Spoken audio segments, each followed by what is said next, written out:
Dracula est une icône de la culture populaire. Le roman de Bram Stoker a fait l'objet d'adaptations cinématographiques, bandes dessinées, romans, tout ce que vous voulez. Dracula fait partie de notre inconscient collectif et c'est un personnage qui inspire les auteurs et qui inspire les plus grands noms de la bande dessinée.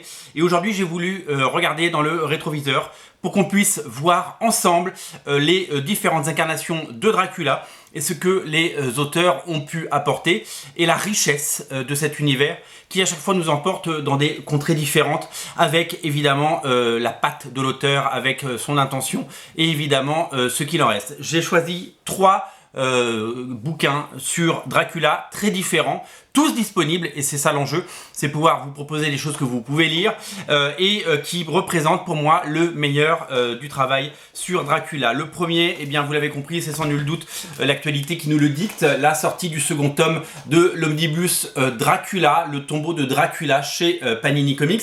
Ce sont des comics Marvel des années 70, ça a commencé en 1972, 70 épisodes de Dracula à découvrir ou à redécouvrir. Marv Wolfman, le scénariste, et Gene Colan, le fabuleux dessinateur, ont redéfini le personnage de Dracula dans des histoires à la fois inédites et passionnantes, magnifiquement mises en image par un dessinateur absolument inspiré, talentueux, génial, avec un style virevoltant, quelqu'un qui avait le sens du cadrage, de la dynamique et une élégance dans le trait.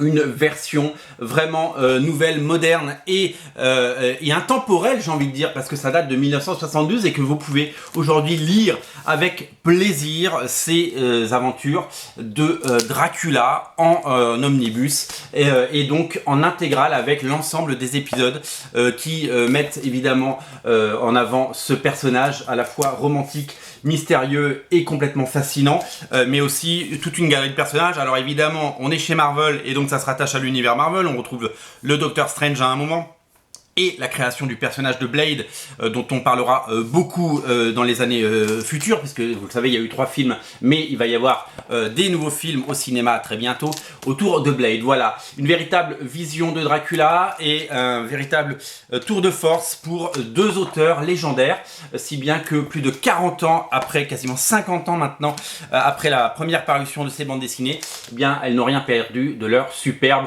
elles sont toujours aussi fabuleuses. Voilà, Dracula à découvrir sur originalcomics.fr. Alors le tome 2 vient de sortir, il est disponible bien entendu, vous pouvez le prendre.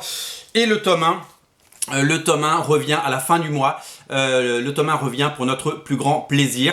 Le tome 1 qui était indisponible ressort, il est en cours d'impression, il y a un peu de retard, vous le savez, les pénuries de papier sont passées par là. Voilà l'autre incarnation de Dracula dont on est obligé de parler. Alors il existe 2 éditions, mais on va en parler, c'est chez Delcourt, comme vous pouvez le voir ici. Dracula d'après Bram Stoker, évidemment, par Mike Mignola. Nous sommes au début des années 90.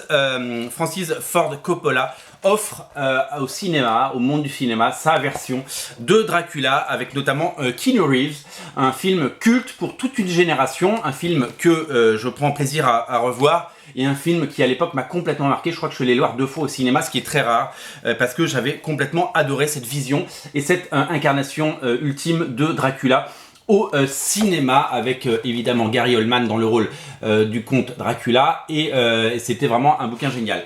La particularité, vous le savez, quand il y a un film, il y a souvent une adaptation en bande dessinée ou en comics. C'est pas toujours très heureux parce que souvent ce sont des comics qui sont juste là pour vendre du papier et surfer sur la popularité ou la licence qui existe. Et bien dans le cadre présent de ce comics donc signé par le fabuleux Mike Mignola, eh bien c'est tout le contraire, c'est-à-dire que la bande dessinée est quasiment meilleure que le film qui est déjà excellent. Donc vous voyez un petit peu le niveau.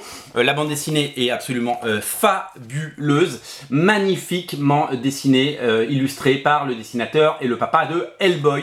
C'est une merveille. Alors là je vous présente l'édition collector qui est disponible sur originalcomics.fr, magnifique édition collector que je vous recommande, mais il existe aussi une édition en couleur plus petite, en format comics normal.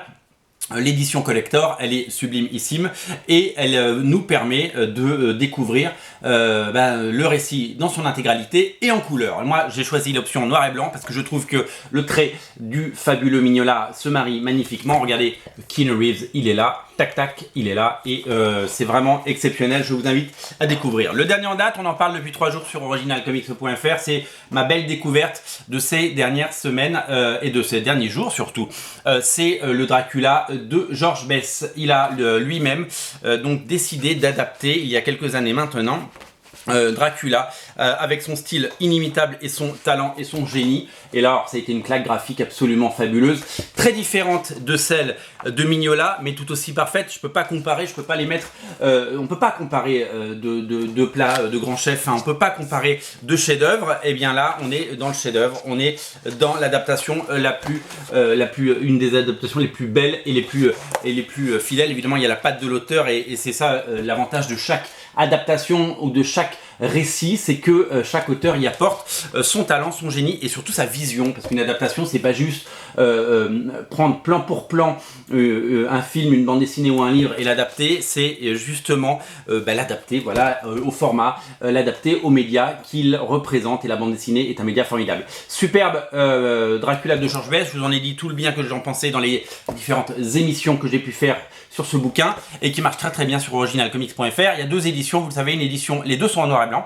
Il y a une édition qui est au format bande dessinée classique et il y a la très très grande édition qui est encore plus grande que l'édition, regardez, du Dracula de Mignola en collector. Voilà, ce sont vraiment 2 récits absolument superbe et fabuleux. Je vous invite, si ce n'est pas déjà fait, à craquer dessus. Je vous invite à les lire et à les découvrir. C'est vraiment le moment, en cette période d'Halloween, de redécouvrir Dracula dans des récits absolument fabuleux. La BD de Mignola, la BD de George Bess et évidemment les omnibus chez Panini Comics. Le tombeau de Dracula par Marv Wolfman et Gene Colan. Voilà, vous savez tout. On se retrouve très vite sur originalcomics.fr pour d'autres bons conseils de lecture. Lisez les Dracula, choisissez celui que vous voulez, prenez-les tous. Ils sont tous disponibles sur originalcomics.fr et en boutique à Paris au 49 rue. Là, c'est PED. Salut!